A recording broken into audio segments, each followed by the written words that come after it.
Welcome to కీటాక్. Summer వచ్చిందంటే mangoes రావడం ఎంత కామనో ఇండియాలో ఐపీఎల్ ఫీవర్ మొదలవడం కూడా అంతే సహజం. ఐపీఎల్ 18th సీజన్ మొదలవుతున్న సమయంలో ఈసారి ట్రెండ్ కొత్తగా మారబోతున్నట్టు కనిపిస్తా ఉంది. పాత జనరేషన్ పక్కకు పోవడము, కొత్త కెప్టెన్స్ టేక్ ఓవర్ చేయడము, దాంతో పాటు టీమిండియా ఫ్యూచర్ కెప్టెన్స్ ఎవరు అనేది కూడా ఈ సీజన్ తో తెలిసే అవకాశం ఉంది అనే అంచనాలతో ఇంట్రెస్ట్ మరీ పెరుగుతూ ఉంది. ఐపీఎల్ లో కొత్త కెప్టెన్స్ ఏం చేయబోతున్నారు, మీ ఫేవరెట్స్ ఎవరు చెప్పే ముందు డీటెయిల్డ్ గా స్టోరీ చూద్దాం.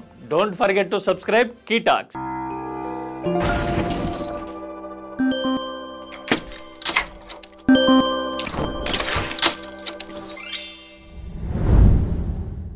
ఐపీఎల్ కొత్త సీజన్ లో ఈసారి యువ జనరేషన్ టేక్ ఓవర్ చేస్తూ ఉంది. రోహిత్, విరాట్ లాంటి వాళ్ళ కెప్టెన్సీ నుంచి తప్పుకొని చాలా కాలం అవుతోంది. ఇప్పుడు ఐపీఎల్ 10 టీముల్లో ఒక్క హైదరాబాద్ ప్యాట్రిక్ కమిన్స్, కోల్కతా రహానే మినహా మిగతా వాళ్ళందరూ 8 జట్లకి యువతరం టీమిండియా ప్లేయర్లే కెప్టెన్ గా ఉన్నారు. ఢిల్లీకి అక్షర్ పటేల్ నాయకత్వం దాదాపు కన్ఫర్మ్ అయితే లక్నోకి రిషబ్ పంత్ టేక్ ఓవర్ చేస్తూ ఉన్నాడు. పంజాబ్ కెప్టెన్ గా ఈసారి శ్రేయస్ అయ్యర్ బరిలోకి దిగుతుంటే రాజస్థాన్ కోసం సంజు శాంసన్ ఎలాగో ఉన్నాడు. ముంబైకి హార్దిక్ పాండ్యా అలానే ఆడుతూ ఉన్నాడు. గుజరాత్ కోసం గిల్ సెటిల్ అయ్యే పనిలో ఉన్నాడు. వీటితో పాటు కోల్కతా కెప్టెన్సీ విషయంలో ఇప్పటికిప్పుడు ఎలాంటి నిర్ణయం తీసుకోలేని పరిస్థితుల్లో ఈ సీజన్ కి రహానేని కెప్టెన్ గా ఎంచుకుంది. అయితే వచ్చే సీజన్ కి మారుతారా ఎందుకు అని చెప్పేసానంటే రహానే ఏజ్ ఆల్రెడీ 37 కాబట్టి ఎంతకాలం ఆడతాడు, రిజల్ట్ ఓరియంటెడ్ గా ఉండే కోల్కతాలో ఎంతవరకు సెటిల్ అవుతాడు అనేది బహుశా ఈ సీజన్ మొదలైన తర్వాత తెలుస్తుంది. ఆ తర్వాత బెంగళూరు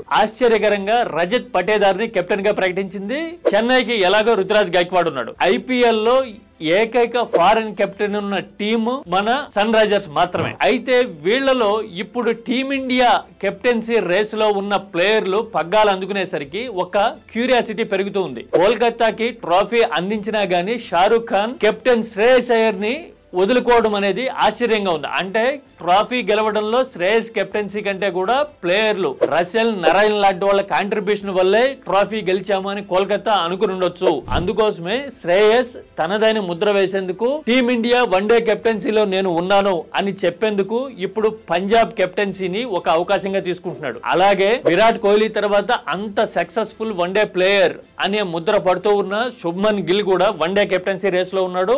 గుజరాత్ ని సక్సెస్ఫుల్ టీమ్ గా నాకౌట్స్ కి తీసుకువెళ్తే గనక గిల్ కి అవకాశాలు పెరిగే పరిస్థితి ఉండొచ్చు. ఇక ముందు నుంచి మోస్ట్ యాంటిసిపేషన్ నుండి ప్రతిసారి అవకాశాలు అందుకోలేక చతికిలు పడుతున్న ఆటగాడు రిషబ్ పంత్. ఈసారి ఐపీఎల్ లో హైయెస్ట్ పెయిడ్ ఆటగాడిగా లక్నో ఫ్రాంచైజీ కెప్టెన్ గా పంత్ బరిలోకి దిగుతున్నాడు. గత సీజన్ లో లక్నో కెప్టెన్ గా ఉన్న కేఎల్ రాహుల్ తో లక్నో టీమ్ ఓనర్ గోయంకా గొడవ పడ్డము, ఆ తర్వాత పరిణామాలు అన్ని క్రికెట్ ప్రపంచంలో పెద్ద సంచలనం అయ్యాయి. ఇలాంటి సమయంలో రిషబ్ పంత్ లాంటి కెప్టెన్ లక్నోకి నాయకుడిగా ఉండటము పంత్ మీద ఎలాగో ఒత్తిడి ఉంటుంది. ఎందుకంటే టీమిండియాకి టెస్ట్ కెప్టెన్ కావడం తన టార్గెట్ అని ఓపెన్ గా ప్రకటించుకున్న రిషబ్ పంత్ ఇప్పుడు కెప్టెన్ గా ఎంతవరకు సక్సెస్ అవుతాడు, ఢిల్లీని వదులుకొని లక్నోకి వచ్చి ఏమాత్రం తనదైన ముద్ర వేస్తాడు, అసలే ఫ్రస్ట్రేషన్ తో కనిపించే గోయంకాని ఎంతవరకు కన్విన్స్ చేయగలుగుతాడు అనేది ఇంట్రెస్టింగ్ ఎలిమెంట్ గా కనిపిస్తోంది. ఇక టీమ్ లో వచ్చిపోతూ ఉండే ప్లేయర్ గా ముద్ర పడిపోయిన సంజు శాంసన్ తనదైన మార్క్ చూపిస్తాడా అనేది కూడా పెద్ద క్వశ్చన్ మార్క్ గా కనిపిస్తుంది. అంటే రాబోయే జనరేషన్ కి ఎవరు టీమిండియా నాయకుడు, వన్ డే గానీ టెస్ట్ లకు గానీ ఎవరు కెప్టెన్సీ రేస్ లో ముందుంటారు అనేది ఈ సీజన్ ప్రధానంగా తేల్చబోతున్నట్టు కనిపిస్తోంది. అలాగే రుతురాజ్ గైక్వాడ్, ధోని నీడ నుంచి రుతురాజ్ గైక్వాడ్ బయటకు వస్తాడా, రజత్ పటేదార్ లాంటి కెప్టెన్ బెంగళూరు హోప్స్ ని నిజం చేస్తూ ఈసారి ట్రోఫీ అందించగలుగుతాడా, సాధ్యమేనా, ఇలాంటి ప్రశ్నలు చాలా ఉన్నాయి. ఈసారి ఐపీఎల్ లో ఎవరి ముద్ర కనిపిస్తుంది, ఎవరి హవా కనిపిస్తుంది అని మీరు అనుకుంటున్నారు? మీ ఫేవరెట్ కెప్టెన్ ఎవరు, ఏ టీం విన్నింగ్ ఛాన్సెస్ ఎలా ఉండొచ్చు, మీ అభిప్రాయాన్ని కామెంట్ లో చెప్పండి. Don't forget to subscribe కీటాక్స్.